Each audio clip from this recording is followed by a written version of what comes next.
everyone! This is Cynthia Loretta. Welcome back to my vlog! So today, dinner na naman. Magluluto po tayo ng paella, seafoods paella. So tara, let's mag-umpisa na tayo magluto. Ingredients for seafoods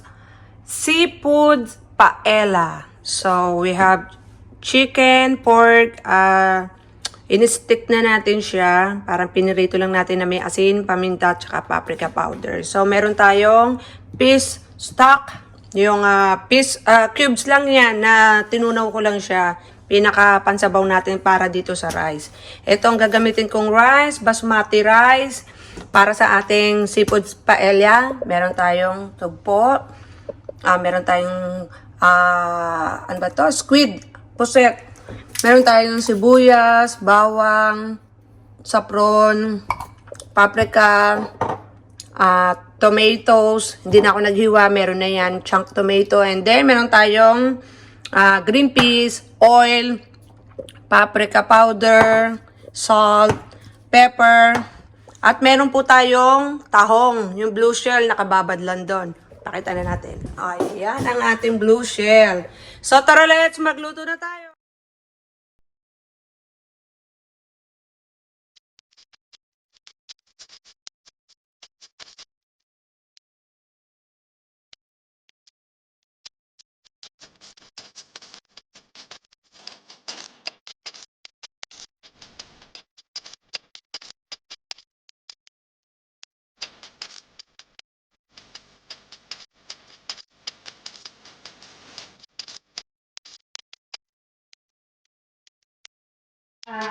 Ito na yung ating apat na pusit.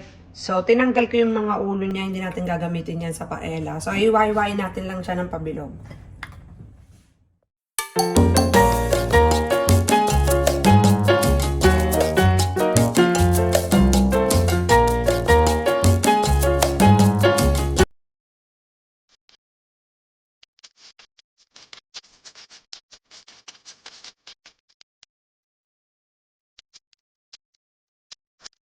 One, sabi natin ang liya, pang-isa.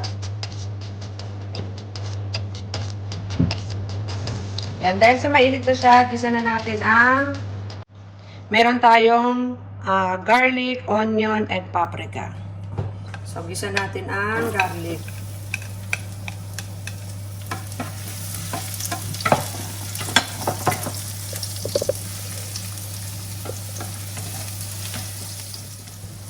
Ayan.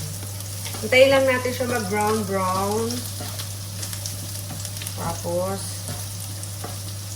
gisa na natin ang sibuyas. Onion. So, we can put the onion, saute also.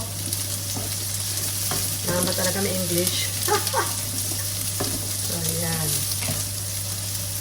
Nilakihan ko talaga itong pan na to kasi marami akong lulutuin para isang lutuan lang. So, meron na akong food for 3 days. So, yan. Medyo malaki. Ginamit ko pa ng sibuyas is white. Then, lagyan na natin si paprika.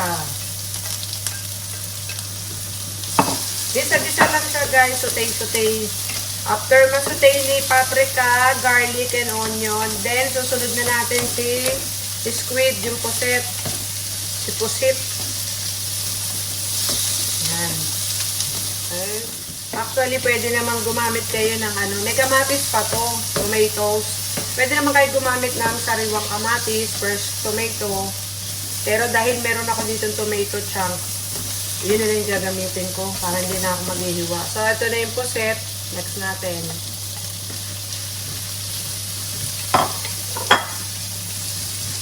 Yan.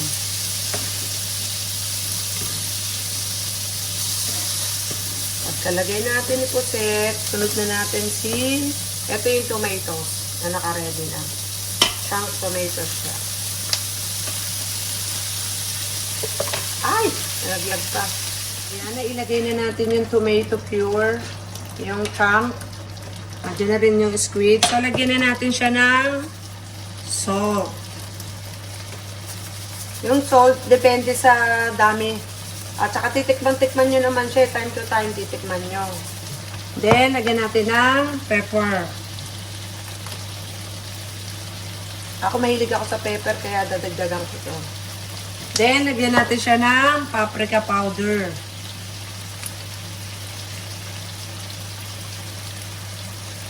Then, after lagyan ng paprika powder, lagyan natin siya ng saffron. Yung saffron, halos ganyan lang siya karami. Okay na. So, ilagay natin yung mga spices. Haluin ulit. Haluin lang siya lagi kasi para yung lasa niya mag-mix. Kumapit sa... Ayan. So, ayan. Pag nakita nyo ng ganyan na siya, okay na. Okay na yung pusit, yung ano. Ilagay na natin yung aking fish broth. Ito yun. Ating fish broth. 3 cup to. Nilagyan ko ng 4 na... Lagay na natin siya. Yan. Magsantok tayo ng 3 cup. Yan. Isa.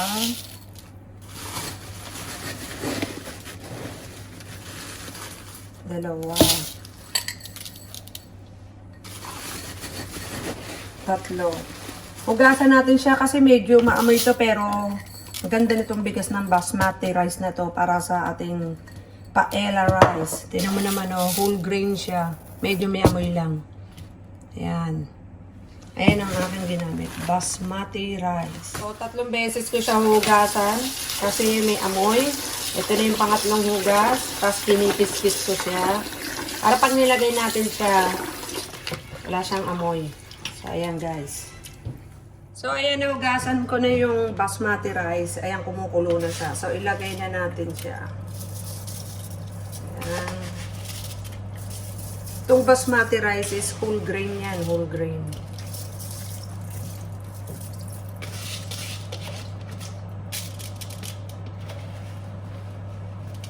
Ayan. Ayan, di ba nailagay na natin yung basmati rice?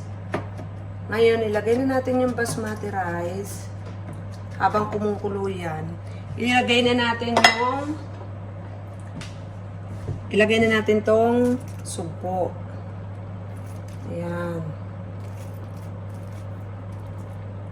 Yung iba piniprito to. Pwede namang hindi mo prituhin. Baliktad.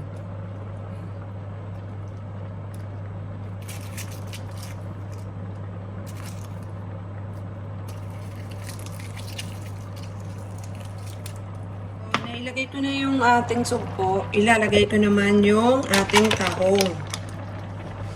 Yan.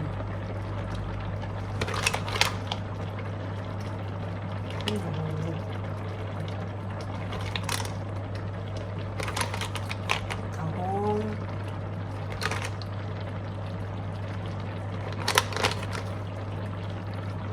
Matrabaho lang siya talaga. Paella. Paella. Tamang pronunciation.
Then, ilagay na natin yung itong tahong, takasugpo. So, takpan natin siya. Ayan. Kumukulo siya. Ilagay naman natin ang green peas.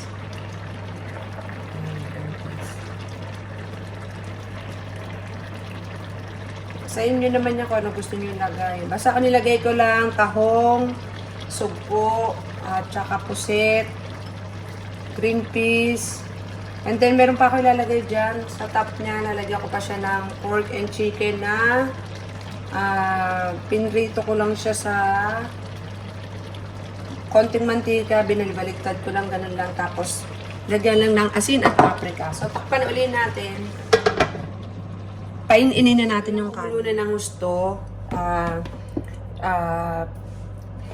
Hininaan ko muna siya kanina habang kumukulo. Ngayon, pinatay natin. Parang nagsaing lang din tayo. Hayaan natin bumaba yung sabaw niya sa baba. Then, balikan natin siya ng mga 10 minutes. Yun yung pag-in-in natin hanggang masip-sip nung pinaka-rice yung ating mga sauce dito. Parang yun ang pinaka-in-in niya. So, balikan ulit natin siya, guys. Ayan, bumaba na yung ating sabaw-sabaw niya. Yung sinabaw natin, bumaba na. Medyo patuyo na siya. So, umpisa na natin siya. In-inin naman. Lagay lang natin siya sa number 2. Ayan, luto na. Kumbaga sa sinaing na in-in na natin yung kanin. So, ayan. Makusok-usok pa, guys. Tignan nyo. So, ayan. Dinamihan ko siya talaga ng tahong. Kasi bihira akong kumain ng tahong dito. Tapos dinamihan ko siya ng sugpong hipon. And then, meron siyang pusit. So, normally, ang plan ko, lalagyan ko pa to sa ibabaw. Ayan. Lalagyan natin siya nito sa ibabaw. So, pwede siyang kainin ng nakaganito.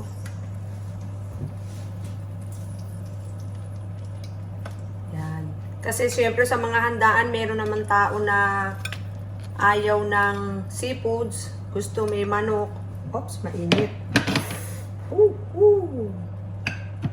Gusto may manok, may karne. So, ayan. Ayan ang aking seafoods paella. So, ayan guys.